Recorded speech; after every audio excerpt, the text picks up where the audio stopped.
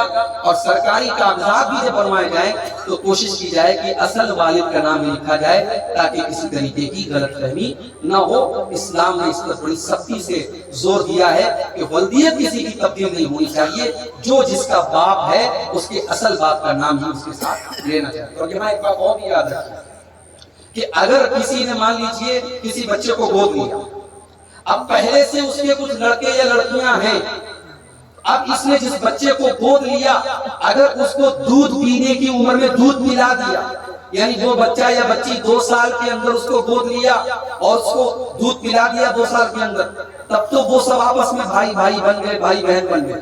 لیکن اگر اس کو مان لو 2 سال کے بعد لیا یا دودھ نہیں پلا سکی تو پھر یہ آپس میں بھائی بہن نہیں مانے جائیں گے.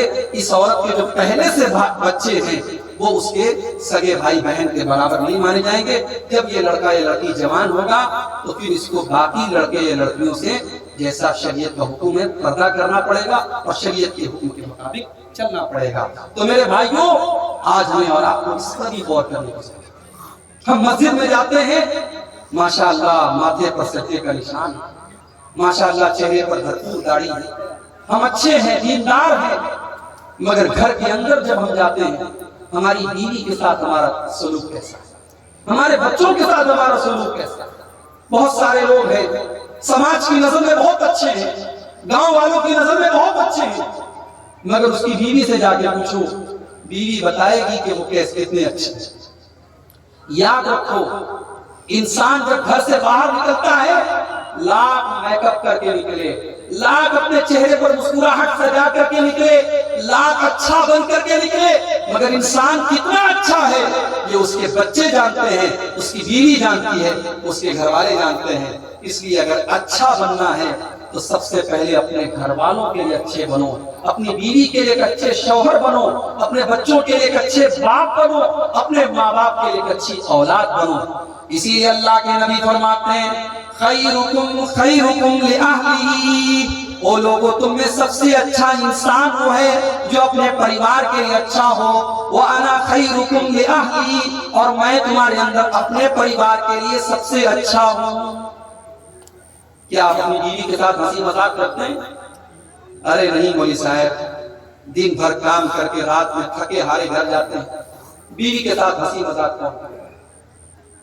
میں کہتا ہوں آپ دنیا کے سب سے بڑے بزی اور سب سے بیسٹ انسان بھی اگر بن جائیں تب بھی آپ کی بیوی کا آپ کے اوپر حق ہے میرے بھائی, اور بیوی کا حق آپ کو ادا کرنا. ایک شوہر اور بیوی کا رشتہ بڑا پیارا رشتہ ہے, اس رشتے کو آپ کو نبھانا پڑے. اللہ کے رسول کے ایک صحابی تھے, میں آخری باتیں کر رہا ہوں کیونکہ مجھے حکم نہیں ملا ہے, بات کو شارٹ کر دیجئے. اللہ کے رسول کے ایک صحابی تھے حضرت ابو درداء انصاری رضی اللہ عنہ. یہ انصاری صحابی تھے, مدینہ میں رہتے تھے. یہ رات میں نماز پڑھتے تھے, دن میں روزہ رکھتے تھے. شادی ہو چکی تھی لیکن بیوی سے کوئی مطلب نہیں رکھتے تھے, بیوی کے پاس بہت کم جاتے تھے. ان کے دوست تھے حضرت سلمان فارسی. یہ اکثر اپنے دوست کے گھر آتے تھے, اور ابھی چونکہ پردے کا حکم نازل نہیں ہوا تھا تو حضرت سلمان فارسی اپنے دوست کی بیوی کے ساتھ ہی بات چیت کرتے تھے, ان کا سامنا کرتے تھے کیونکہ ابھی پردے کا حکم نازل نہیں ہوا. بخاری کی روایت ہے, ایک دن حضرت سلمان فارسی اپنے دوست ابو درداء کے گھر آئے. انہوں نے دیکھا کہ میرے دوست ابو درداء کی جو بیوی ہے ام درداء, ان کے بال بالکل بکھرے ہوئے ہیں, چہرہ بالکل میلا کچیلا بنا ہوا ہے.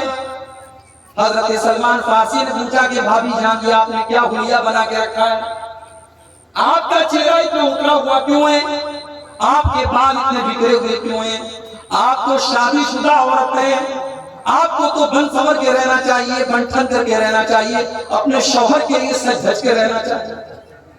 غور کریں ہماری مائیں بہن، جلسے میں جانا ہے تو بڑی خوشبو لگا کے اور بڑے میک اپ کر کے جاتے ہیں، شادی بیاہ میں جانا ہے تو نئی والی ساڑی نکال کے جاتے ہیں، اور شوہر بیچارہ وہ جب گھر میں آتا ہے تو اس کے سامنے کبھی بننا سورنا اور اپنے آپ کو سجانا سنوارنا اس کو ضروری نہیں سمجھتے۔ یاد رکھیے یہ شوہر کا حق ہے کہ بیوی اس کے لیے سجے اور سنورے۔ تو حضرت سلمان فارسی نے کہا کہ بھابی جان یہ آپ نے کیا حلیہ بنا کے رکھا ہے، آپ کا بال ایسا بکھرا ہوا ہے، چہرہ اتنا میلا کچیلا ہے، کیا بات ہے؟ حضرت ام دردہ کہنے لگی اے سلمان میں کیا بتاؤں، میں میک اپ کر کے کیا کروں گی، میں بن سنور کر کے کیا کروں گی، میرے شوہر کو مجھ سے کوئی مطلب ہی نہیں ہے، رات میں وہ رات بھر تہجد پڑھتے ہیں اور دن میں وہ روزہ رکھتے ہیں، ان کو تو اپنی بیوی بچوں سے کوئی مطلب ہی نہیں ہے۔ حضرت سلمان فارسی سمجھ گئے کیا مسئلہ ہے۔ تھوڑی دیر کے بعد حضرت ابو دردہ آئے گھر میں، روزہ رکھے ہوئے تھے، وہ نفل روزہ تھا، روزہ رکھے ہوئے تھے، دسترخوان بچھایا اور حضرت سلمان فارسی سے کہا کہ کھانا کھا لیجیے۔ حضرت سلمان فارسی نے کہا میں کھانا نہیں کھاؤں گا، پہلے آپ کو بھی کھانا پڑے۔ بولے میں روزہ ہوں گا، نہیں آپ کو روزہ توڑ دیجیے، آپ ساتھ میں کھانا کھائیں۔ حضرت سلمان فارسی نے زبردستی ان کا روزہ توڑوایا۔ اس سے ایک مسئلہ یہ بھی پتا چلا کہ نفلی روزہ، رمضان کے روزے کی بات نہیں ہو رہی ہے، نفلی روزہ توڑا بھی جا سکتا ہے اگر کوئی ایسی مصلحت آ جائے۔ سلمان فارسی نے روزہ توڑوایا، دونوں دوستوں نے روزہ توڑا، ساتھ میں کھانا کھایا۔ اس کے بعد جب رات ہوئی، عشاء کی نماز کے 1 گھنٹے کے بعد حضرت ابو دردہ کھڑے ہو کر کے تہجد کی نماز پڑھنے لگے۔ حضرت سلمان فارسی نے منع کیا رک جائیے، ابھی تہجد مت پڑھیے، تھوڑا اور ٹائم گزر جانے دیجیے۔ تھوڑا اور ٹائم گزر گیا، آدھی رات ہو گئی، پھر حضرت سلمان نے کہا، حضرت ابو دردہ کھڑے ہونے لگے، حضرت سلمان نے کہا ابھی رک جائیے، ابھی تہجد کا ٹائم نہیں ہوا ہے۔ جب رات کا آخری پہر آیا اور فجر کے 1-2 گھنٹہ پہلے کا وقت آیا، تب حضرت سلمان فارسی نے کہا اب اٹھیے اور اب آپ تہجد پڑھیے اور میں بھی آپ کے ساتھ تہجد پڑھوں۔ جب دونوں دوستوں نے تہجد کی نماز پڑھ لی، تہجد کی نماز پڑھنے کے بعد اب حضرت سلمان فارسی نے کہا کہ اے ابو دردہ ان لربک علیک حقا وَإِنَّ لِعَيْنِكَ عَلَيْكَ حَقًّا وَإِنَّ لِجَسَدِكَ عَلَيْكَ حَقًّا وَإِنَّ لِزَوْجِكَ عَلَيْكَ حَقًّا۔ اے ابو دردہ آپ کی آنکھوں کا بھی حق ہے، آپ کی بیوی کا بھی حق ہے، آپ کے مہمان کا بھی آپ کے اوپر حق ہے، آپ کے شریر کا بھی آپ کے اوپر حق ہے، اور آپ کے رب کا بھی آپ کے اوپر حق ہے۔ آپ نماز پڑھتے ہیں بہت اچھی بات ہے، آپ تہجد پڑھتے ہیں بہت اچھی بات ہے، مگر اپنے جسم کا بھی خیال رکھیے، اپنی بیوی کا بھی خیال رکھیے، اپنے مہمان کا بھی خیال رکھیے، سب کو سب کا حق دیجیے۔ جب اللہ کے رسول صلی اللہ علیہ وسلم کے سامنے یہ